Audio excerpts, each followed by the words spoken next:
Hello everyone, welcome you to my YouTube channel learn with Khushboo.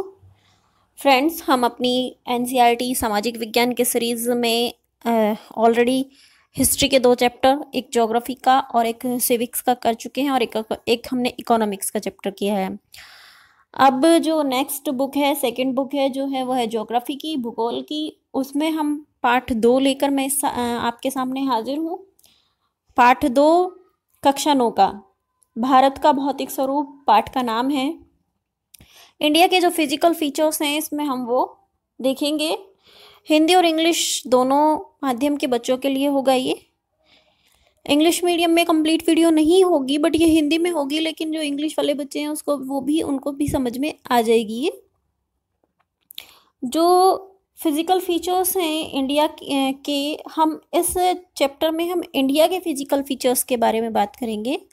So particular India के physical features के बारे में बात करने से पहले हमें ये जान लेना होगा कि फिजिकल फीचर्स होते क्या हैं और वो बनते कैसे हैं।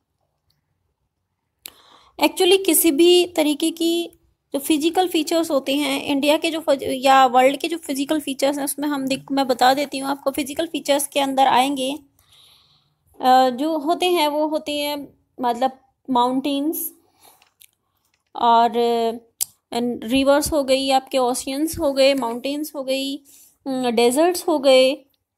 ये सभी फिजिकल फीचर्स के अंदर आते हैं। और इन फिजिकल फीचर्स को बनने के लिए जो शैल होती हैं उनकी गतियां जो होती हैं शैल में या प्लेट्स में जो गतियां होती हैं वो उन पर निर्भर करता है इन फिजिकल फीचर्स का बनना। एक्चुअली होता क्या है कि फिजिकल फीचर्स जब बनते हैं जब टेक्टोनिक प्लेट्स में चेंजेस आते हैं। टेक्टोनिक प्लेट्स की गतियां जो होती हैं उनके कारण फिजिकल फीचर्स बनते हैं।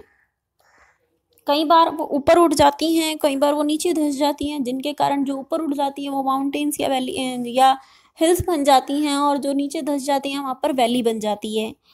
इसी तरीके से कुछ पृथ्वी के नीचे हमेशा कोई ना कोई हलचल चल रही होती है, जिस हलचल के कारण धीरे धीरे जो है कहते हैं कि पर्वत जो है माउंट एवरेस्ट की जो है ऊंचाई बढ़ रही है।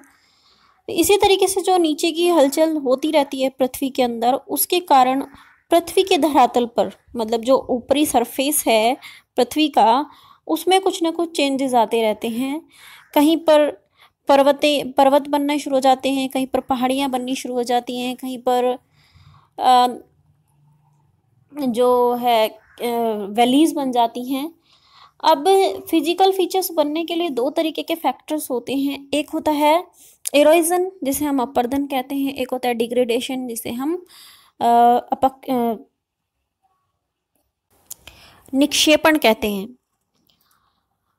अपरदन मतलब इरोजन, निक्षेपण मतलब डिग्रेडेशन। एक्चुअली क्या होता है, जब कहीं किसी चीज़ में अपरदन होता है तो वहाँ से मिट्टी का कटाव या उस चीज़ का कटाव होना शुरू हो जाता है, और जहाँ पर निक्षेपण होता है वहाँ पर वो चीज़ जमनी शुरू हो जाती है। सपोज़ कहीं पर हजारों साल पहले कोई पर्वत था या कोई पहाड़ी थी, आज वो धीरे धीरे निक्षेपित हो गई, अपरदित होकर वहाँ से कट कट कर छोटी रह गई है, और नई जगह जहाँ पर वो मिट्टी जमा होती है हवा के साथ, जो मिट्टी उड़कर जाती है, या आप कह लीजिए कि पानी के साथ जब बारिश में धीरे धीरे कटाव होता है और पानी के साथ जिस जगह वो मिट्टी जमती है वहाँ पर निक्षेपण की प्रक्रिया होती है, जिसके कारण वहाँ पर नए मैदानों का या पठारों का निर्माण होता है। इस तरीके से 2 क्रियाएं हैं जिनके कारण किसी भी तरीके का फिजिकल फीचर्स जो है वो फॉर्मेशन होती है। एक है अपक्षय अपरदन और दूसरा है निक्षेपण। अब इन अपक्ष मतलब जो ये भौतिक आकृतियां बनती हैं, इनके लिए एक थ्योरी दी हुई है, वो है प्लेट विवर्तनी की। टेक्टोनिक प्लेट्स का जो सिद्धांत है वो दिया गया था। इस सिद्धांत के अकॉर्डिंग पृथ्वी जो है उसकी प्रॉपर्टी मतलब जो क्रस्ट है ऊपर की, वो 7 बड़ी और छोटी प्लेटों से बनी हुई है। जो हमारी पृथ्वी है उसकी 3 लेयर्स होती हैं, crust, mental and core. Core उसकी सबसे अंदर वाली लेयर होती है, बीच वाली लेयर होती है मेंटल, और उसके बाद होती है कोर। सॉरी क्रस्ट, जो सबसे ऊपर वाली क्रस्ट है जिसे हम लिथोस्फीयर भी बोलते हैं, वो लगभग 7 बड़ी प्लेटों से बनी हुई है।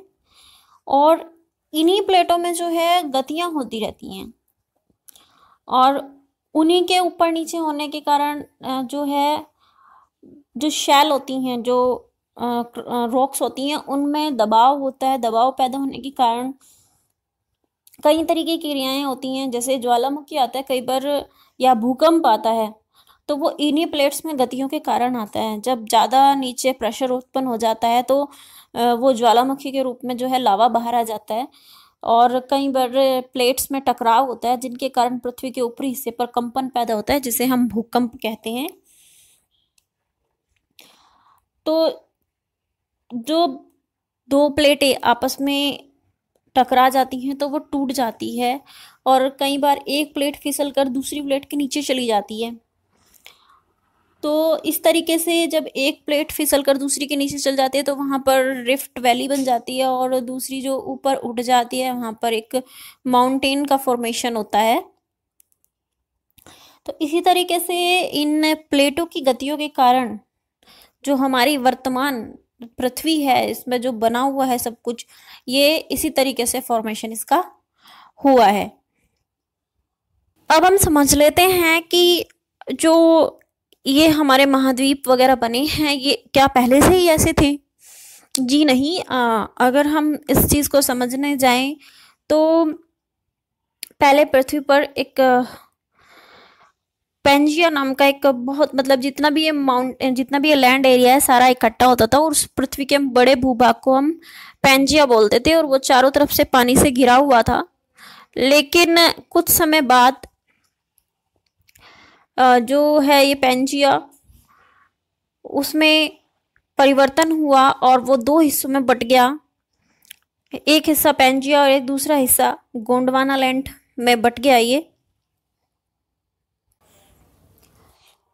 और धीरे धीरे करके ये इस तरीके के जो आज की जो हम देखते हैं कि हमारे साथ जो है महाद्वीप हैं और हमारे सागर हैं, महासागर हैं, ये इस तरीके की फॉर्मेशन हम आज देखते हैं। तो ये धीरे धीरे करके इस स्थिति के, इस जो पृथ्वी के अंदर जो हलचल होती रहती है उन्हीं के कारण ये हुआ है।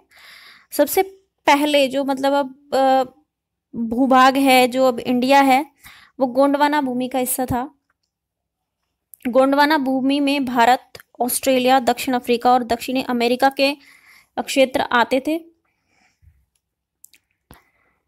धीरे धीरे करके जो है भारत ऑस्ट्रेलिया की प्लेट गोंडवाना भूमि से अलग होने के पश्चात उत्तर दिशा की ओर बढ़ने लगी। तो उत्तर दिशा की तरफ जब बढ़ी तो विशाल प्लेट यूरेशियन प्लेट से टकरा गई, और इस टकराव के कारण दोनों के बीच में टेथिस सागर था।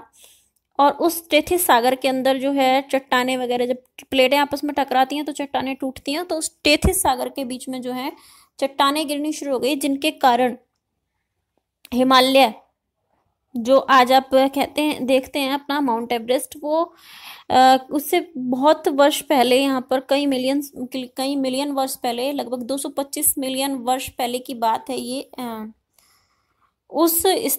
जब ये जो प्लेटों में टकराव के कारण ये पेंजिया लैंड अलग होना शुरू हुआ था, तो लगभग 65 मिलियन ईयर्स एगो जो है वहाँ पर टेथिस सागर की जगह जब इरोजन होना स्टार्ट हुआ, तो वहाँ पर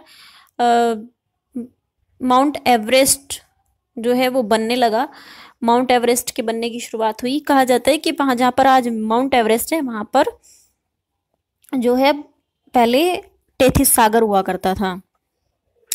टेथिस सागर के हिमालय के ऊपर उठने की वजह से प्रायद्वीपीय पठार के उत्तरी किनारों के नीचे धंसने के कारण एक बहुत बड़ी द्रोणी का निर्माण हुआ, और धीरे धीरे करके जो है जो जहाँ पर हिमालय बना है उसके नीचे वाले हिस्से में भारत के जो उत्तरी मैदान है वो बन गए। जिन एरियाज में हम रहते हैं वो जो गंगा और ब्रह्मपुत्र नदी का विशाल मैदान है वो उत्तरी मैदान कहलाता है। उत्तरी मैदान बने। धीरे धीरे करके इसी प्रकार पूरे भारत का जो हम समझेंगे आगे की वीडियो में, पूरे भारत की जो स्थलाकृति हैं उन्हें हम 6 हिस्सों में बांट सकते हैं। भारत की भौगोलिक आकृतियों को, फिजिकल फीचर्स को हम 6 जगह डिवाइड कर सकते हैं। फर्स्ट होगा हमारा हिमालय पर्वत श्रृंखला, जो कि सबसे उत्तरी पर्वत श्रृंखला सबसे ऊपर में है। उसके बाद उनके नीचे आते हैं उत्तर के मैदान। उसके नीचे जब हम आएंगे तो प्रायद्वीपीय पठार मिलेगा। उसके बाद भारत का जो महामरुस्थल है, डेजर्ट एरिया। उसके बाद जो हमारे कोस्टल एरियाज हैं, तटीय मैदान, और द्वीप समूह जो भारत के लैंड एरिया के अंदर आते हैं। तो इस प्रकार हम भारत के जो भारत की जो स्थलाकृति हैं उनको हम 6 हिस्सों में बांट सकते हैं। अभी मैं आपको 1 बाय 1 इसको करके समझाती हूँ कि किस तरीके से ये 6 हिस्से डिवाइड किए गए हैं। इस वीडियो में मैं आपको हिमालय पर्वत ही समझा पाऊंगी, क्योंकि वीडियो ज़्यादा लंबा हो जाएगा। बाकी के जो आपके बचे हुए पार्ट होंगे वो हम नेक्स्ट वीडियो में डिस्कस करेंगे। बेसिकली अगर हम हिमालय की बात करें तो हिमालय को हम 4 हिस्सों में बांट सकते हैं।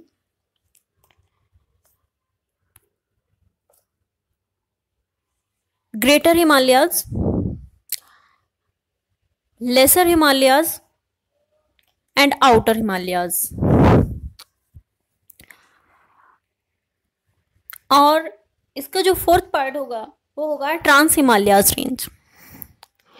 एक्चुअली हिमालय की जो सबसे ऊंची पर्वत श्रेणी है वो ग्रेटर हिमालयाज या वृहत हिमालय उनको बोलते हैं।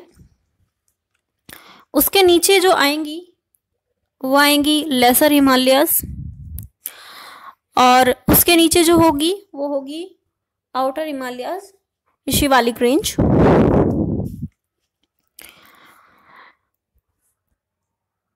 और ट्रांस हिमालयाज में जो रेंज आती हैं वो आती हैं Karakoram range, Ladakh range, Zanskar range and Kailash range. तो इनको अब हम अलग अलग समझते हैं। हिमालय जो है एक वलित पर्वत है,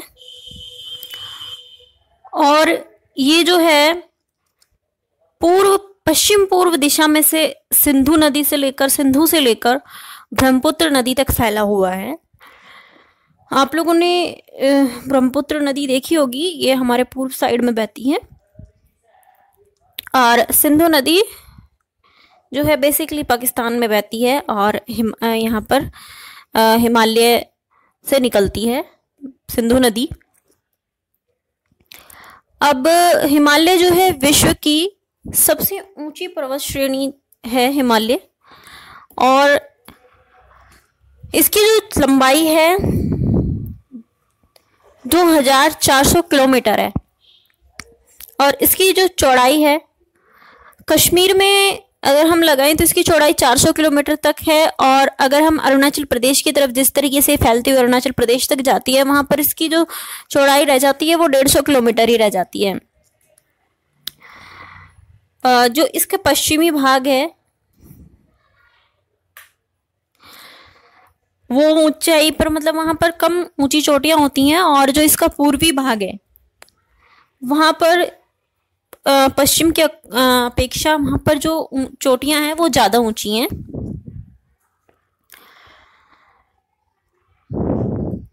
जो इसकी जो अलग अलग जो श्रृंखलाएं हैं, जिस तरीके से मैंने आपको बताया है, जो ग्रेटर हिमालय है जिसे हम महान या आंतरिक हिमालय या हिमाद्री भी कहते हैं, वो सबसे उत्तरी हिस्से में सबसे ऊपर वाला हिस्सा है, और वो सबसे ज़्यादा, उसमें जो सबसे ऊंची चोटियां भी उसी के अंदर पाई जाती हैं, जिसमें लगभग 600 मीटर की ऊंचाई, औसत ऊंचाई वाले ऊंचे शिखर होते हैं। और इसी में हिमालय के सभी प्रमुख शिखर हैं, जो आपका ग्रेटर हिमालयाज है। जो ग्रेटर हिमालयाज, इसमें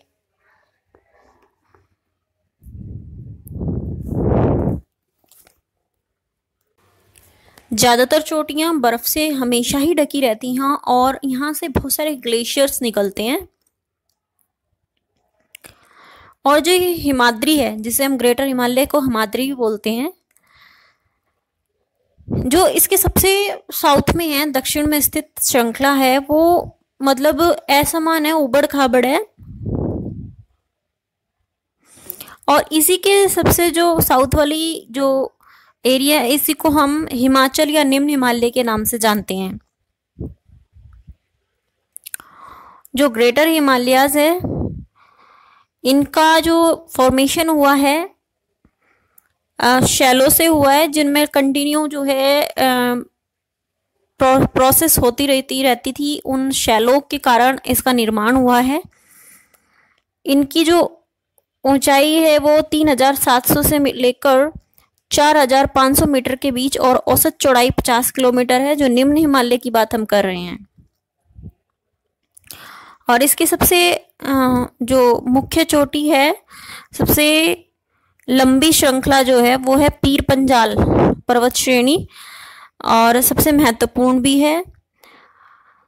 और इसमें धौलाधर और महाभारत श्रृंखलाएं भी इम्पोर्टेंट हैं। श्रृंखला क्या होती है, पर्वत श्रेणी क्या होती है? जब कंटिन्यू छोटे या बड़े पहाड़ एक लगातार एक चेन बनाते हैं, वो पर्वत श्रृंखला होती है। जब कंटिन्यू सारे पहाड़ मिलते हैं, एक के बाद एक के बाद एक के बाद एक कड़ी जुड़ती है, जिसे हम चेन कह सकते हैं, चेन बनाते हैं, तो वो पर्वत श्रृंखला कहलाती है। इसी श्रृंखला में कश्मीर की घाटी, हिमाचल के कांगड़ा और कुल्लू की घाटियां भी स्थित है, और इस क्षेत्र को पहाड़ी नगरों के लिए जाना जाता है। उसके बाद बाह्य हिमालय, जैसे हम आउटर हिमालयस बोलते हैं, उसे हम शिवालिक कहते हैं। इनके अलग अलग नाम हैं। जो इसका सबसे ऊपर वाला है ग्रेटर हिमालय, उसे हम हिमाद्री बोलते हैं। उसके बाद जो नीचे वाला पार्ट है, उसके नीचे जो लेसर हिमालय है, उसे हम हिमाचल बोलते हैं। और इसके बाद जो सबसे नीचे वाला जो पार्ट आता है बाह्य हिमालय, उसे हम शिवालिक कहते हैं। जो शिवालिक है, इनकी चौड़ाई 10 से 50 किलोमीटर और ऊंचाई 900 से 1100 मीटर के मध्य होती है। मतलब यहाँ पर जो है पहाड़ों की ऊंचाई सिर्फ इतनी होती है और वो इतनी क्षेत्र में फैले हुए हैं। ये जो श्रृंखलाएं हैं, ये जो चेन है, जो ये माउंटेन रेंज हैं, उत्तर में स्थित मुख्य हिमालय की श्रृंखलाओं से नदियों द्वारा लाई गई जो मिट्टी है, अवसाद हैं, उनसे बनी हुई है।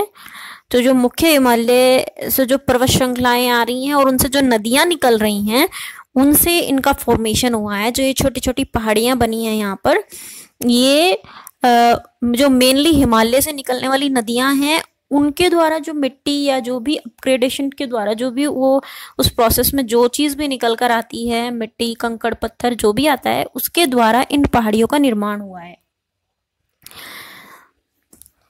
ये घाटियां बजरी और जलोढ़ की मोटी परतों से ढकी हुई हैं। इसमें बजरी है और जलोढ़। जलोढ़ क्या होता है? जो नदियों द्वारा लाई हुई मिट्टी होती है, उसे जलोढ़ बोलते हैं। और निम्न हिमालय और शिवालिक के बीच में लंबवत घाटी को, जो एक घाटी होती है, उसे दून बोलते हैं। जिनमें एक्चुअली आपने सुना होगा, इंडिया के अंदर देहरादून, कोटली दून, पाटली दून, ये जगह हैं, वो इन्हीं के बीच में पड़ती है। जो निम्न हिमालय है, मतलब जो लेसर हिमालय है, और जो शिवालिक है, जो आउटर हिमालय है, इसके बीच की जो जगह है, उसमें दून है। उस घाटी को दून के नाम से जाना जाता है, और जिसमें ये प्रसिद्ध शहर हैं देहरादून, कोटली दून और पाटली दून। और इसके अलावा जो है, ये जो आप देख रहे हैं ट्रांस हिमालयास, इसमें जो रेंज आती हैं वो है Karakoram range, Ladakh range, Zanskar range और कैलाश रेंज। हिमालय की जो पश्चिम से पूर्व तक जो ये फैली हुई रेंज है, इसको हम ट्रांस हिमालय के नाम से भी जाने जाते हैं। और इसे हम कश्मीर या हिमाचल हिमालय के नाम से भी जानते हैं।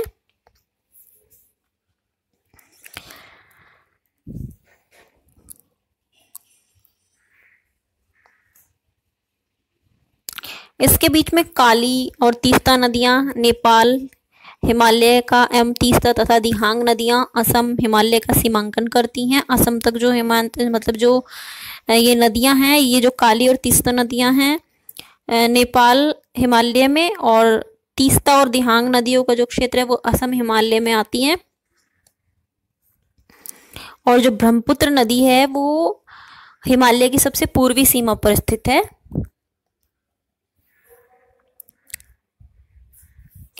दिहांग महाखड्ड क्या होती है, जब नदियां ऊपर से गिरती हैं तो वे एक गड्ढे का निर्माण करती हैं, महाखड्ड बनता है।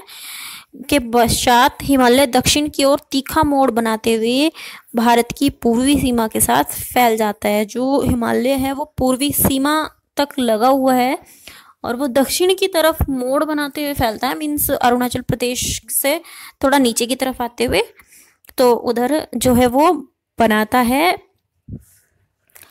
पूर्वी मोड़। इन्हें पूर्वांचल अथवा पूर्वी पहाड़ियां तथा पर्वत श्रृंखलाओं के नाम से जाता था। जो अगर आपसे पूछा जाए पूर्वांचल की पहाड़ियां कहाँ पर है, पूर्वांचल, तो ये इधर ही हैं, अरुणाचल प्रदेश की साइड। ये पहाड़ियां उत्तर पूर्वी राज्यों से होकर सारे ही राज्यों में गुजरती हैं और ठोस बलुआ पत्थरों जो अवसादी शैल हैं उनसे बनी हुई हैं, और इनमें बहुत डेंस फॉरेस्ट भी मिल जाएंगे, और ज़्यादातर ये श्रृंखलाओं और घाटियों के रूप में फैली हुई हैं। पूर्वांचल में पटकाई, नागा, मिजो तथा मणिपुर की पहाड़ियाँ हैं, और